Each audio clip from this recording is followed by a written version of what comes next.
Hey guys, welcome to the Tyrant Network podcast. I'm your host, Corey Frederick, and I'm off the mat today with none other than Joe Sena from Spartan.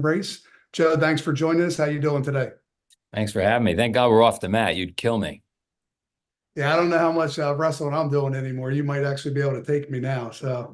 Maybe in like if we did a 100-mile run, I'd get you. Well, we'll talk about that later because I am finally, now that I can walk and my back pain has been relieved, I am considering doing a Spartan race. I don't know if I'm going to do it for myself or do it for you, but I do have some questions for you. All right. So I just signed you up for the death race now that you said that. I don't know about that. I was reading up on that before this podcast. I don't think I can do it. It says you might actually die, is what I saw. If you wrestled, you could do the death race. All right, for everybody that's listening, because we have thousands of listeners, maybe one, who knows, but a quick, very abbreviated bio of you, Joe. You're obviously the founder and CEO of the Spartan Race that started in 2007. You're a New York Times best-selling author. You have multiple books out, one that I'm actually reading right now. I have it right here on my desk to Uh-oh. prove it to you. So I'm not too far into it, but 10 Rules of Resilience. You have your own podcast. It used to be Spartan Up. I know you changed the name to The Hard Way. You had a TV show, No Retreat Business Boot Camp. You originally, you were a founder, and then you sold a Wall Street trading firm. You're a graduate of Cornell. And then really, it all started with just being a neighborhood hustler. So, I guess people can take that different ways, but I know you had multiple businesses as a kid. So I guess we'll just kind of jump into the obvious, and then we can expand into some other things. But tell us how or why you started Spartan. Yeah, so let's go way back. So in that neighborhood where everybody was hustling, ground zero for Goodfellas. If you saw the movie Goodfellas, that's where I grew up. My grandmother was sick. She had cancer, and my mom was looking for a way to save her life. And she walked into a health food store, probably the only health food store in the entire East Coast at the time. It was 1970s. And a yogi had just flown in from India through Kennedy Airport, stopped in this health food store. My mother meets this yogi, and he convinces her over, an hour-long conversation. They probably had a green juice or something.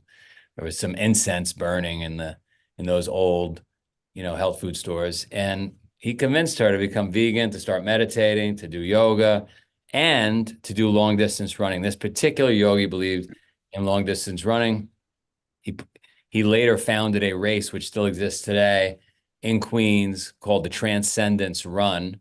It's a 3,100-mile foot race around a 1-mile loop. It takes 50 to 60 days for those that complete it. About 8 people a year attempt to do that event. It's obviously not a big market. But I saw that. I saw my mom running a lot. I saw my mom doing a lot of yoga. I didn't want any part of it. I thought it was all wacky, crunchy, stupid. I wanted to make money. But later in life, I was on Wall Street, as you said, and I was sitting in front of a computer, and I was gaining a little bit of weight, and I wasn't feeling as good as I was when I worked outside with my hands and I mixed cement and I did brickwork and all kinds of things. You feel alive. And I started thinking about the stuff my mom was preaching, and I started doing some yoga, and I started eating more vegetables. And next thing you know, I'm running stairs, and then I'm doing these crazy races because I knew about the races from those early days. So it took me, 20 plus years to finally accept what my mom was saying. But when I found this crazy stuff that many people think is crazy, I think it's normal. I fell in love with it. It was like, oh my God, this is what humans should be doing. Now, if you and I were doing this podcast and it was the 1850s, I might be arguing we need more penicillin and more couches, right? Because life was hard back then. But in today's life, the way we live, I would argue we need a little more adventure. And so I found it, fell in love with it, and I said, said to myself, how the hell do I turn this into a business so that I could actually live this and I can get other people to do it? Because I get a lot of fun. I really makes me smile torturing other people.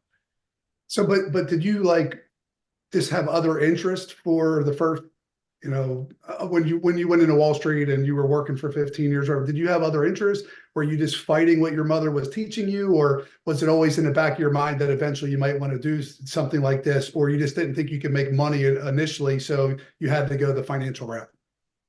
I wanted to make money. I was interested in making money. Guys in the neighborhood had big houses, nice cars. They earned a lot of respect. rolls of $100 bills in their pocket. That's what I was focused on. I was not focused on yoga, salads, and meditation. It was weird to me. It was weird to my dad. My parents got divorced. It was weird to people in the neighborhood. I couldn't explain why there were monks in my living room. I wanted no part of it. My other interests, I was all business all the time since I was, 11 years old. Yeah, I rode a BMX bike, I skied, I did those things, but really I just wanted to build businesses and make money. I saw And some of that. Did you ever play any organized sports, whether it was in high school or as a youth? no, maybe for a minute I played a little bit of football, and for a minute, and I literally a minute of football, baseball. I mean, we played football on the street as kids, but no, never played organized sports. I skied and I raced BMX. But the BMX was actual official races. I saw that you won a couple of races. You rode 30 miles back home, fell asleep on the side of the road. Yeah, somebody sent me that newspaper clipping recently. I rode from Ithaca to Greene, New York, and back, and I did okay. I was like, if we compare it to wrestling, I was like top 10 in New York State in that sport. Uh, I went to a few national events, but I wasn't in the running nationally. And I didn't really have the talent, but I did have the determination. I just did. I don't quit. To your point, though, how times have changed, and you talking about riding bikes, I feel like I see little to no kids riding bikes outside anymore, ever. Ever. I mean, I'm crazy with my kids. I had them carrying kettlebells once 3 years ago in the greater Boston, Massachusetts area on sidewalks. We were doing like a 2-mile walk with kettlebells just because we had to go from one house to the other. And I said, let's turn it into a little workout, grab a kettlebell. Anyway, a woman pulled us over and she starts like berating me and the kids. She wants to know if the kids are okay. She's bypassing. I'm like, ma'am, these are my kids. We're fine. I don't know if they're hydrated. I've seen you out here for at least 10, 15 minutes. And I didn't want to get into an argument. Later, I started thinking about it. I said, she hasn't seen a kid on a sidewalk in 7, 8 years. So it must look like we're wild animals out here. I mean, there's no kids outside anymore. None. So Is your wife on board with all the crazy stuff you do with your kids? Or some she people view as crazy? she lets me do it. She doesn't wake up at 5 in the morning and grind it out, making the kids do stuff the way I do, but she doesn't fight with me over it.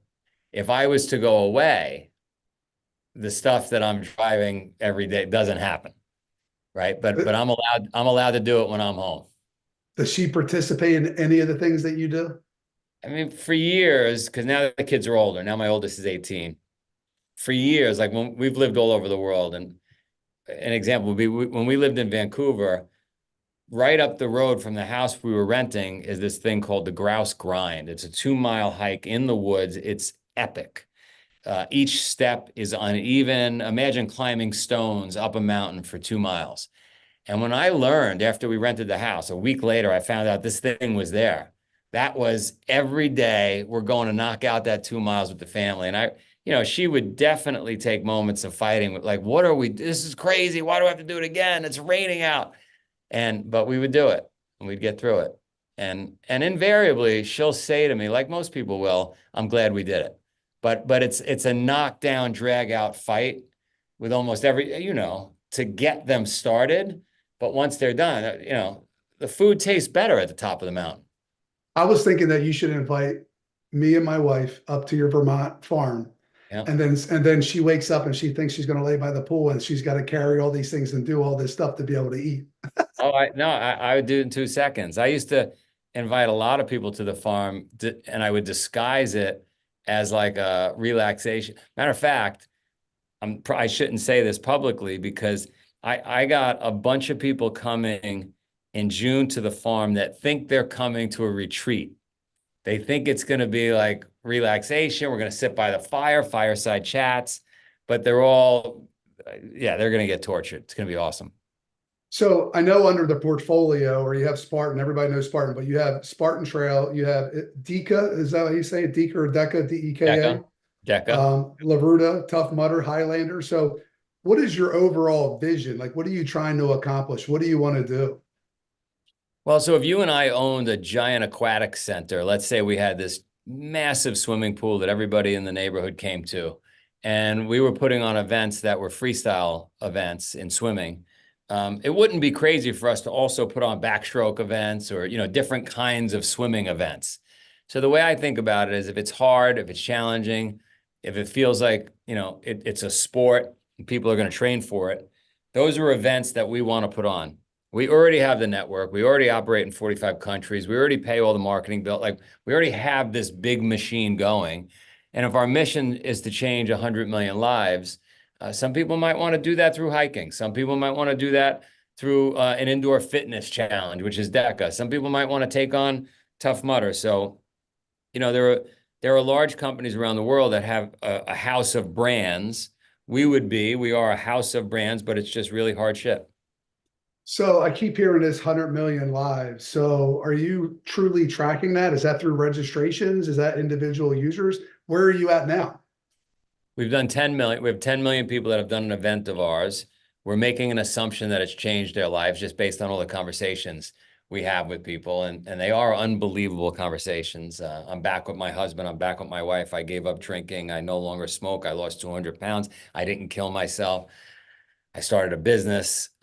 So 10 million people have done a race. 10 million people, we've changed 10 million lives in our mind. I've got 90 million to go, and then I can retire. So when you first sold your firm on Wall Street, and could you have just retired and been good the rest of your life and started as a passion project that potentially cost you money, but then you said, well, shit, I can actually build this into a business? Or like, what was the original concept? Yeah, definitely was done. Didn't have to work anymore, but that only lasted a few days because I'm not wired that way, and was playing around with this business, trying to get it to work. Couldn't get it to work. I actually started it back in 2001 while I still had the firm. And from 2001 to 2009, all it did was lose money. But I had so much fun going out there with people and just torturing them, along with myself, that I just kept grinding and grinding and grinding. In 2009, I said, I'm going to give it one more shot. We're going to change the name, change the format. And it worked. And 700 people showed up, and then 1,500, and then 2,000. And at that time, all of a sudden, I had whatever, 500, 800 competitors. Everybody with a screw gun and a hammer thought that they would get in the business. So there were competitors everywhere. But as with any industry that pops, whether it's television sets or automobiles or the internet, you get a whole bunch of competition, but then it usually narrows down to 1, 2, or 3 players in the space. So I recently heard this. I don't know if I listen to a lot of podcasts. I'm not a big reader. I try to read a little bit now. But somebody said that, hey, I'm not motivated every day, but I'm disciplined. What is your perspective on that? What do you think the difference is between being motivated or just having discipline? Like today, I didn't feel 100% when I woke up. I didn't really want to go to the gym, but I got up and I did it. So what do you think about that? Yeah, we definitely have to get up and do it even when we don't want to.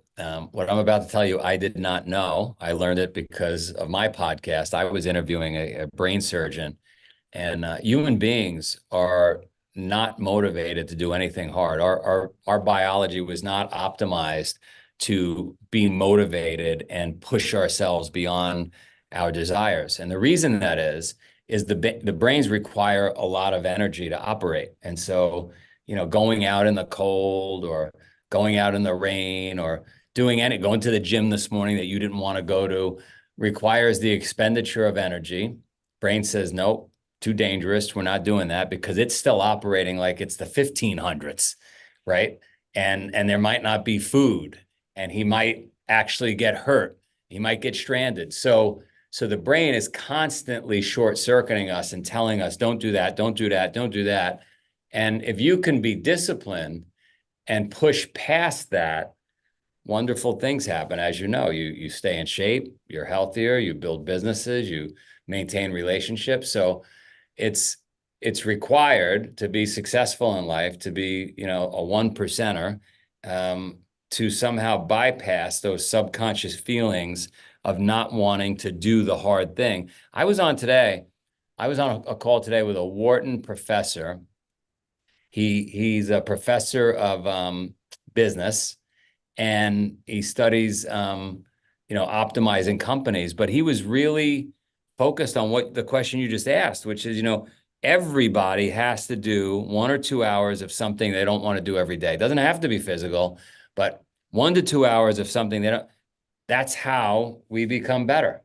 We don't become better by just doing the things that are comfortable. You could have stayed in bed this morning. You wouldn't have been any better for it.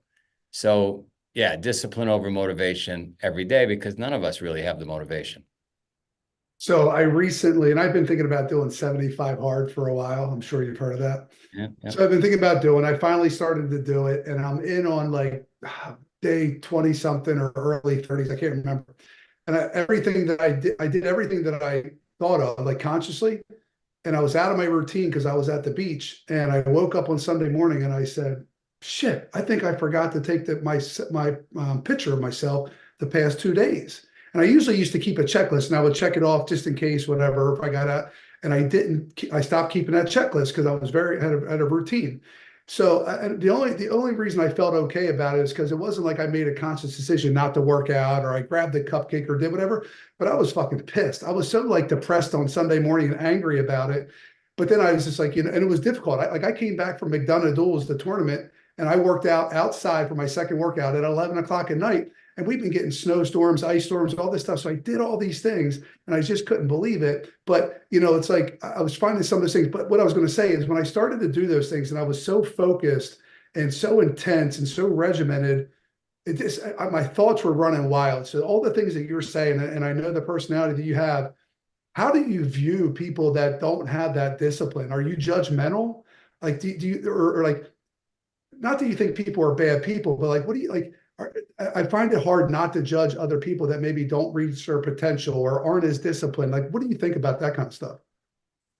Drives me nuts. I interviewed a guy, damn it, I can't remember his name, in England, super, super successful guy. And I asked him that same question.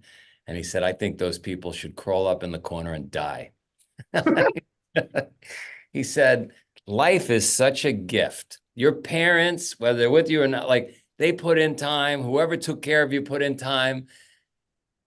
And you're going to waste that right away because you don't have the ability to stay disciplined and get after it. I'm more attracted, I'm sure you're more attracted. I'm more attracted to people that, like immigrants, that just grind, that just get it done, right? That immigrant mentality. It's attractive.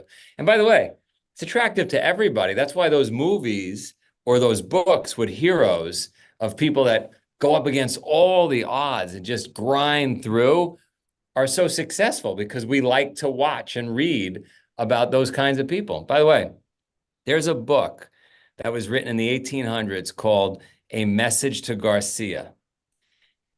In that book, it depicts the US president who's about to go to war with Cuba. This is written in the 1800s. And he needs to find somebody that will take this letter and bring it from the US to Cuba to the president to stop the war from happening. There's no airplanes back then. There's no FedEx. They need somebody, right? And each guy that comes into the president's office is like, well, why am I doing it exactly? Do you have a... And he just throws them out. And finally, this guy, Rowan, comes in, and Rowan says, I got it. Give me the letter. And he fights alligators and swims and, uses a machete and chops it and gets to Cuba and stops the war. And the message in the 1800s was the same one you and I are talking about, which is we're attracted to people like that. That book in the 1800s sold 30 million copies. Like, so this is not a thing that's new to us, right? Like, every generation gets softer, gets more complacent. And yeah, we're attracted to people that just get shit done. And every day people around me, including my wife, I'm sure, say, well, why, when do you just stop? Like, when? Never. So that's a perfect segue. I told the guys in the office that I was having a podcast with you today, and one of the things they said is he always serious? Does he always work, or does he ever have any fun? Yeah. So my saying is, save the fun for later. Number So one, right? Save the fun for later. Like you know, the marshmallow test. 1972, Professor Walter Mischel, Stanford University, puts a bunch of kids in cubicles, offers each kid a marshmallow. He says, you could eat that marshmallow now, or I'll come back and give you a second marshmallow. Most of the kids eat the marshmallow. They can't save the fun for later. They follow the kids for 30 years. Almost every kid that was able to save the fun for later and not eat the marshmallow had a better life, better SAT scores, better marriages, better houses. Everything in life was better because they were able to put off that instant gratification for something larger in the future. I tested my son. You know my children. I tested my older son. He was 6 years old. I offered him a scoop of ice cream. Could he save the fun for later? I said to my wife, I don't know what we got here. This kid might not have it. I don't know. Offered him a scoop of ice cream, set my timer on my phone. 3.5 minutes in, he turns to me, says, Dad, how long do I have to wait to get 15 scoops? And so that's what we're playing for in life. When your guys were talking to you behind the scenes, like, I'm playing for 15 scoops, you're playing for 15 scoops. That requires saving the fun for later. Now, I will also say that the grind itself for me, probably for you, in a sadistic, crazy way, is fun. yeah. So how much delay are you going to have in your gratification? You Are you know, are you ever going to stop? Are you ever going to take a month-long vacation? Are you ever going to retire? Are you going to work till you die? I think I work till I die.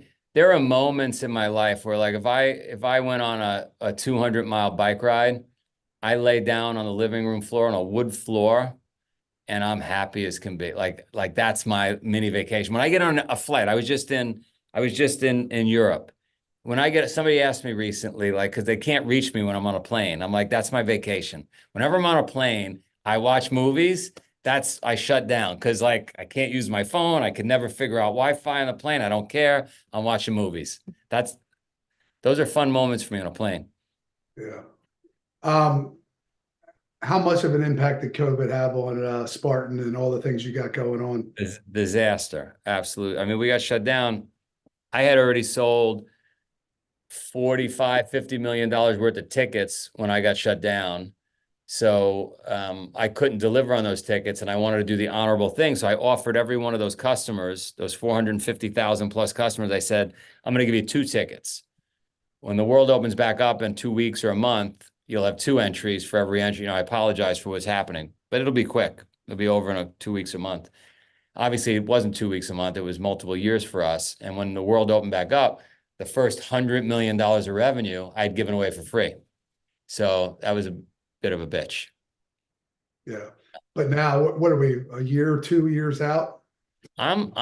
For us, because the world didn't open up. Like, Canada was very slow for us. California was very slow for us. Oddly enough, Slovakia and the Czech Republic never shut down on it. Like, my guys over there were able to keep somehow using elbow grease to get them done. But most of the world, for me, it's been about a year and a half where I've had some good runway, and people are coming back strong. The numbers are really good. I've still got a bunch of scorched earth from that moment in time, those two plus years. I had a lot of my employees didn't come into the office, mail didn't get opened, audits didn't get done. So I got a lot of that shit to clean up. But the business from today is really, knock on wood, amazing. So, again, going from Wall Street to Spartan, but there's plenty of people that own businesses, or I run wrestling tournaments, or how did you become, or when did you become this public figure? I never wanted to be a public figure. I had no interest in it. In 2005, when TV producers, executive producers started showing up on my farm in Vermont to capture this crazy guy that was putting on these crazy races on a farm, I decided I wasn't going to do that. And I had a friend who I was going to put front and center. Good looking guy, spoke well, like that was the guy. And remember, Facebook and stuff like that wasn't big at the time. So I wasn't thinking the way you and I would be thinking right now. This stuff didn't exist. But I didn't want to be the guy. And one day that guy woke up and thought he owned the business. Huh. And so it's a dangerous thing to give somebody the spotlight. I mean, it's a reason, by the way, that Putin probably's lost his mind, right? Like when you have that spotlight and you're in these big positions, you start to think you're bigger than you really are. So I then became really uncomfortable having anybody else do it. And so it had to be me. But it comes with an enormous amount of responsibility, and you got to constantly check yourself. Thank God my wife doesn't think I'm nearly as cool as I think I am. So she's always chopping my legs out from under me. But What drew the attention to you or your organization, though? Was it just the craziness of these races? oh, why did I get attention, you mean? Yeah, like how did it all? It was the craziness. It was almost people almost dying. It was like no media anybody had ever seen before, and it just worked. It just worked. It was 60 Minutes picked it up, New York Times picked it up, Wall Street Journal picked it up, and I do crazy things, right? I challenged a guy 2011. Anybody who could win all my races, I'd pay $100,000. Threw it out there.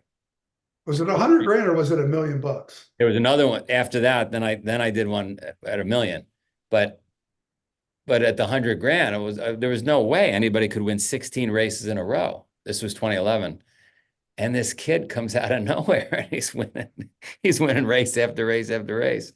And I called Novogratz. Novogratz from wrestling. Probably you've heard the name. Big Bitcoin guy. I know him from Wall Street. Actually, one of the first races I ever put on was with him. And I said, do you have a wrestler? You must have a wrestler somewhere that could beat this guy. I don't want to pay the 100,000. We got to find somebody. And we couldn't find anybody to beat him, but ultimately he did not win it every race. And then I upped the ante years later, probably 2017. I said, let's make it $1 million. There's no way anybody could win these 3 events. And sure enough, this guy, John Albin out of the UK, won the first one, won the second one. And he was on track in Iceland. He had to do 100 miles in under 24 hours and win. And he was on track to win the damn thing. I was there. We were 55 miles in. This was going to cost me $1 million. And part of me, it was an odd psychological moment, because part of me wanted him to win, even though, right? But the other part was like, my financial side was like, I don't want him to win, but it was so unbelievable what was unfolding in front of me in Iceland in the dark. And he quits. 55 miles in, he quits. He's exhausted and he quits. And I'm actually trying to convince him to get back in the race. And I'm like slapping myself at the same time. What are you saying? But he quit. He dropped out. Was that the last one he had to win? That was the last one. It was 45 miles from the finish. Jeez. Yep. I know both your boys wrestle. I think they Yes. originally started in martial arts, but both your boys wrestle. And while this isn't necessarily a wrestling podcast, it's directly or indirectly kind of always comes back to wrestling, I think, with the network and the work ethic and all those things, and some of the guests that we have or people that built businesses. But tell me why your kids wrestle, or why you want them to wrestle, or the value you see in wrestling and how it translates to all the other hard shit you think people should do. Well, when they were young, I was really afraid. Let's go back to that question you asked. I was really afraid. What if they became kids? What if we have 4 kids, 2 boys, 2 girls? What if they woke up late every morning? What if they didn't grind? That would be like the death sentence for me. My wife's calling now, by the way. Should we get it? Let's get her on. Yeah, answer it. Hey there. Hi. You're on a podcast. Oh, I am. Hey guys, whatever you said, it's not even true. So the question was asked. Yes. Does your wife go along with this craziness? Kind of. I mean, the annoying thing, I don't even know who you're talking to, but the annoying thing is usually what Joe says is correct. It's like, it's the right information. It's just his delivery that is brutal. So, that's the answer. I go along with it. And I think, yes, I think a lot of it is really good information. I just wish it was like a softer delivery. That's all. I said that when I'm away, none of these things we put in place happen. That's not true. They do, but they just, hopefully it'll like keep our kids out of therapy longer. That's all I can say. I don't know. You know what I mean? But yeah, they're I think that I don't know. I mean, it's usually what your ideas are spot on. And I do enforce things, but we're just different. You and I are like have a different delivery. The kids all do all the stuff when I'm there, but Our I friend, don't yell at them. our good family friend owns Saks Fifth Avenue, Corey, and he came to meet us one day, and I had to leave for a business meeting, so he stayed behind, and he texted me 3 hours later, and he said, "Just so you know, once you left, all the kids with their mom, with Courtney, who's on the phone right now, went to get ice cream. Everything changed once you Did left." did he get his 15 scoops? Beach. We were at the beach. We were surfing. There was food trucks. There's lemonade. I mean, it was summer, like July. When I left, they were doing burpees in a garage. Yes, it's true. But like everyone, you need a balance. You need a balance of all the things. So, but yes, he's right. It did. The wheels came off the bus a little bit, but it was still really, really fun. I'll call you later. I love you. Bye. All right. So you would ask the question. What was the question I was answering I before think she? we were talking about Wrestling. Yep. So yeah, my biggest fear was not like how successful do they become, how well do they do math, or do they get straight A's, or even what college they go to. My biggest fear was, do they sleep in late? Do they not grind? Do they not try hard? Because yeah, I do definitely have a little bit of that looking down on that. I don't accept. I don't know if I go as far as saying they should curl up in the corner and die, but it does drive me nuts when somebody doesn't tap their full potential. So one of these crazy ideas I had was bringing in a kung fu master to live with us. I was watching Kill Bill when the kids were young, and I saw that Uma Thurman had this kung fu master training her, and I said, wow, I wonder if we can get a kung fu master from China to move into our house and train the kids, like wake them up early. And, we set these guardrails that maybe we change their DNA so we could ensure, this is my own mind, I'm saying all this to myself, we could ensure that they'd be grinders.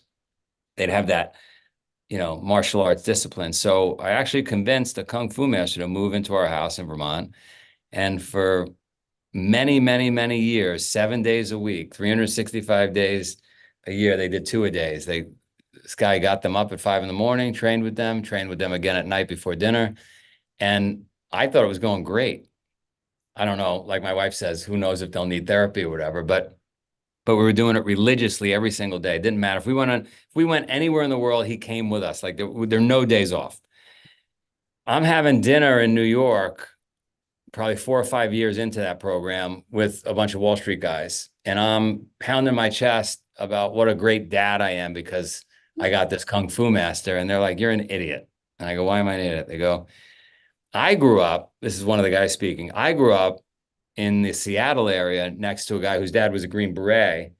And he trained our two brothers, in the basement, in the dark, blindfolded, in wrestling. And for a decade, every night after dinner. And I don't really know much about wrestling. I didn't wrestle. And I'm listening to this story unfold. And it turns out that one of those two brothers that trained for a decade under the tutelage of his dad, who was a Green Beret, goes on to really high level wrestling, becomes a coach at Stanford.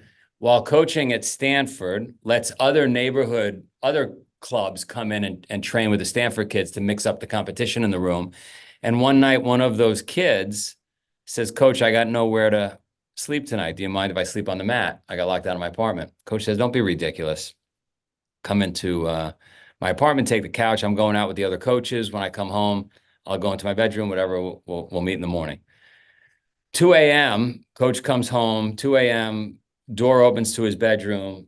The guy who was staying on his couch, this guy from another club, has a gun and pulls a gun on the coach, gets him out of bed, strips him down to his underwear, zip ties his hands behind his back to a chair, zip ties his legs to the chair, puts a pillowcase over his head, and presses the revolver to his head. Coach says, muffled through the pillowcase, can you shut the lights before you pull the trigger? because he had trained in the basement with his dad and his brother for 10 years in the dark.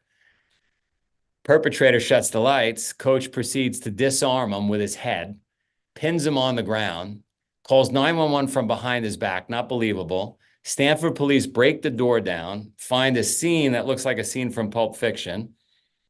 I hear the story. I jump on a plane with my wife. We go to California the next day. I got to meet this guy, Jay Jackson. We become great, great friends. My older son is going to school out there. Simply, that really came about because of that story. We got rid of the Kung Fu master and we started wrestling.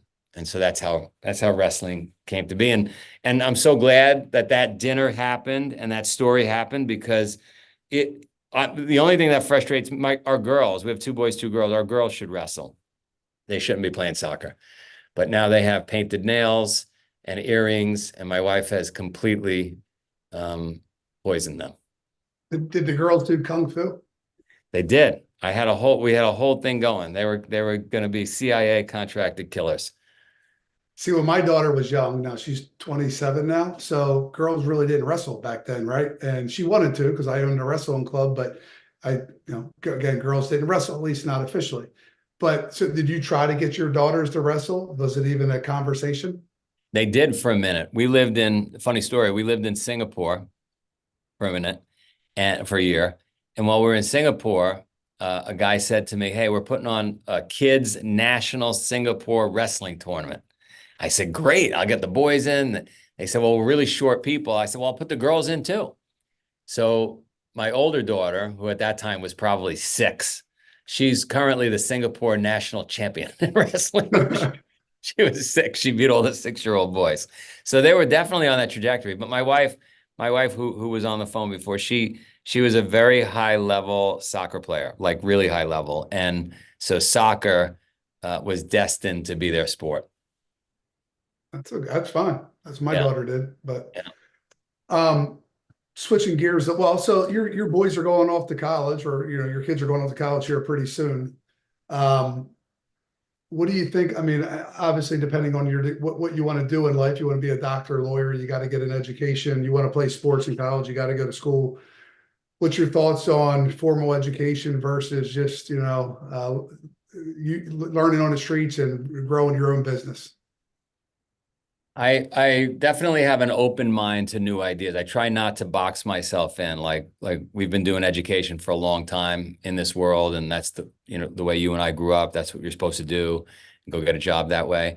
But I do try to keep an open enough mind that I listen to the influencers talk about, stop the education. We need to just do homeschooling. We got to get into business and hustle. And it is, in addition to that, it is interesting to me when I talk to some of these 18, 19-year-olds that are not going to college and that are hustling and building networks. And I like what I'm seeing with some of these kids, as opposed to the formal education. For me personally, I owned a business while I was in college. And it was awesome because if I was in a computer class or I was in a marketing class, or whatever I was studying, I was applying it to my business real time. School forced me to, wake up early. It forced me to stay up late and study. It forced me to do a lot of things I didn't want to do, but I had to do in order to graduate, because I believed at the time, the world believed that you needed that. So my kids are going to go to college and they're going to grind through it, and hopefully they could run some side business. Charlie, who the younger boy, has a business. He sells used wrestling gear, which is beyond confusing to me. Who the hell would want to buy used wrestling gear? But he does it. And he hustles every day, and every day there's packages by my front door that are coming in the house or going out of the house. And so it'd be really cool if they had formal educations, they went to college, and they had a little side business. Would be really cool for me. What advice do you have for people that want to be an entrepreneur? Don't do it. Don't do it. I mean, it is. A friend of mine is wildly successful, like ridiculously off the chart successful. You can't, every year he would get paid what would be enough for us to retire for the rest of our lives. And he's my age, so he's 55, and he just decided to start his own hedge fund, giant hedge fund. Yeah, I'm sure he's even saying to himself right now, like, did I really need to do this? You know what I mean? Like if you've got a good job, I'll just tell you, I've had a few jobs in my life. It is so much easier than running your own company. Like you've got to have, my father used to say, you got to have the stomach for it. I didn't really know what that meant, but everything that can go wrong does go wrong. By the way, the other problem with owning a business, I'm not talking people out of it. I'm just saying pressure check yourself, look in the mirror, go run 100 miles before you actually start the business because if you think running 100 miles is hard, try running a business. Um, yeah, I don't know what I was going to say, but yeah, tough. Well, I just think a lot of people though, it's like go to school, get an education, get a job, have health insurance, get a 401k plan. But then you have the flip side, the Grant Cardones, all these different guys that you're never going to establish wealth by working for somebody else. Right. Or, some people are saying you got to follow your passion, follow your passion. But then recently I heard another guy, Lance Bachman say, I'm not passionate about what I do every single day, but I'm passionate about what's at the end of that rainbow. When I grow a company and I can sell it or do things like that. So I don't know, like there's definitely benefits for, you don't have one boss, we have thousands of bosses, millions of bosses, right? So, but I personally, like, I love what I do. I would never work for anybody else ever again. But mentally, I haven't been off since I've been full-time self-employed for 15 years. Well, You know, you don't check out at 5 p.m. You're never ever off. Um, there's something exciting about that too. I remember being back in the neighborhood and that family that owned a tow truck company or that family that owned a pizza place, third generation. You'd walk into their house, the wife is making sauce and meatballs, and at the same time there's a radio there to dispatching, tow trucks. I don't know. I kind of like that, but beware. Um, don't be fooled that it's all sunshine and rainbows owning a business. And you do, like my dad said, you got to have the stomach for it. You could accumulate a lot of wealth as an employee if you save the fund for later, if you don't blow your money, right? Make good investments. I know a yeah. lot of people, like my friend that I just described before. He's 55 years old. He's worked for somebody his whole life. He's got more money than anybody you and I know. So he did okay. You've talked about health and wellness and all those types of things, and I know I've seen you walk into tournaments with your own food. Um, can you talk, I know we've talked about like the races and the physical side of that, but can you talk a little bit about health and what goes in kind of comes out, or the types of foods that you eat or promote, and or like with all the travel that you do, how do you continue to eat healthy when you're on the road? What do you do? Like, how do you make those choices? Yeah, I think, look, you got to meet people where they are. There's people listening to this thing that um, you don't want to completely turn them off, but I'm just a believer in just have more salad and don't turn your salad into a pizza, right? So look, you're going to slip and you're going to eat pizza, you're going to slip and you're going to eat this, whatever it is, but less processed foods, less packaged foods, um, engineered foods, and more. That's why I keep saying go back to salad. But that doesn't mean you can't have, a burger without the bun with that salad. That doesn't mean you couldn't have a slice of pizza if that's your thing. Stay away from the sugary drinks. Sugary drinks kill us. And make sure you hydrate. Think about most people, right? They drink alcohol at night. They wake up, they drink coffee in the morning. Those are two things that dehydrate the hell out of us. They don't drink enough water. So they're dehydrated. They're eating packaged foods. And when I saw my dad and those people who did, tremendous business at that time in that place with their resources that they had, they weren't treating themselves like Olympians. So if it's true, if I'm correct, that running a business is like the hardest thing you'll ever do, you've got to take care of yourself like you're an Olympian. Otherwise, you're going to break. And so that's why you see me carrying my own food into the tournaments and trying to take care of myself best I can, because my dad let that whole side of his life go. And, he died at 62 years old. So, my mom died younger than that. My mom did take care of herself. She did follow all those rituals, but she just got unlucky and got cancer. So, Yeah. um, and the other thing is, you know, I feel better when I eat better. And I I don't want to leave. I like the planet. I'm not looking to leave anytime soon. Yeah. What's next for Spartan? What's next for Joe DeSena? A lot more traveling. I got to head to Saudi in a couple of days. I yeah, I just put my hat on and put my shoes on, get my workout done in the morning, and I just go to work and just see, kind of like Forrest Gump with a box of chocolate. I just see what unfolds each day and just keep grinding forward. I don't know. We're thinking about maybe, maybe in a couple of years go public.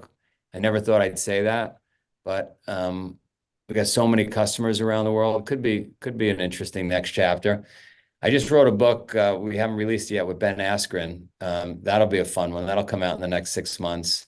And then I got a great idea for a book yesterday that I started writing. So I'm always like 2 books ahead of even being published. I've always got a book on the shelf. Do you And write then your own some, books or do you have a ghostwriter? I do both. The way I write a book is I'll get an idea. In this case, this was Ben Askren's idea, but I get an idea and then I'll play around with it. It'll be really sloppy, really messy. And then we'll get an editor to clean it up. And then I get another editor to clean it up, completely separate from that editor, right? So we just keep getting fresh ideas. And then after 2 or 3 or 4 iterations, then you give it to a publisher and the publisher cleans it up. So this one I got yesterday, I don't want to give it away. This is a really good idea. This one's going to be good. And the one with Askren is good.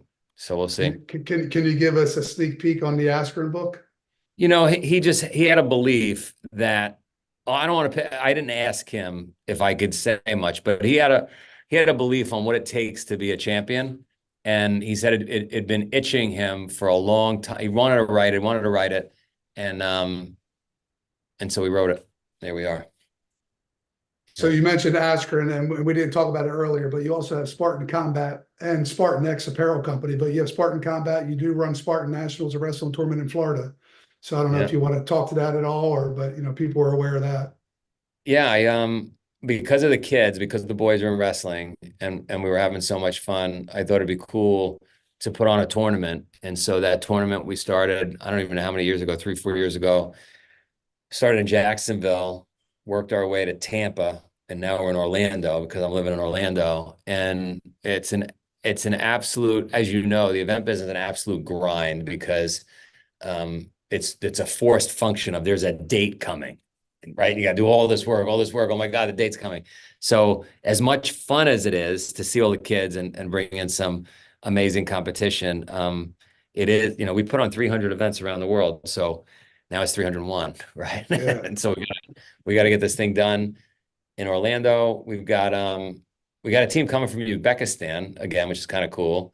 We got Puerto Rico team coming again. And this is a really fun one. A team from Cornell. I never even thought of this, but a team from Cornell of the commits, of the 24 and 25 commits, put together a team. So that's going to be fun to see what they look like, right? Yeah. So yeah, it'll be fun. Speaking of Orlando, we'll start to wrap things up here, but how's the move or the transition or the life been in Florida versus Boston? Well, it's so funny. I don't know why, but being a New Yorker and then living in New England, it's kind of embarrassing to say I live in Florida. It's just a thing. Like if you're from New England, I don't know, there's a Florida thing, but it's pretty cool. I mean, we're part of that program, LHP's program here. Mike Palazzo, Mike is an absolute crazy person, makes me look normal. So I'm glad the boys are being, taught his idea of what a grind. He grinds people to a puddle, literally, which is great. And the school we found is fantastic, and my wife's happy. So it's all good. Yeah, it's all good. Little to no snow down there. No snow down here. So look, if I had my way, if the kid, my oldest has a girlfriend, I'm dealing with what I'm about to say, which is my oldest girl has a boyfriend now, which is a whole new thing I got to deal with. You experienced that, which then turned into a husband, right? So that wouldn't be happening if we were in Vermont and I was happy and I had 5 dogs and I was chopping wood every day. it probably wouldn't be best for the kids. So. Yeah. Anything else you want the listeners to know about? Anything you have going on, you, yourself, your business, anything? Anybody in your community, put this out there, Corey. Anybody in your community, anybody that does your race, your events, they race for free on us.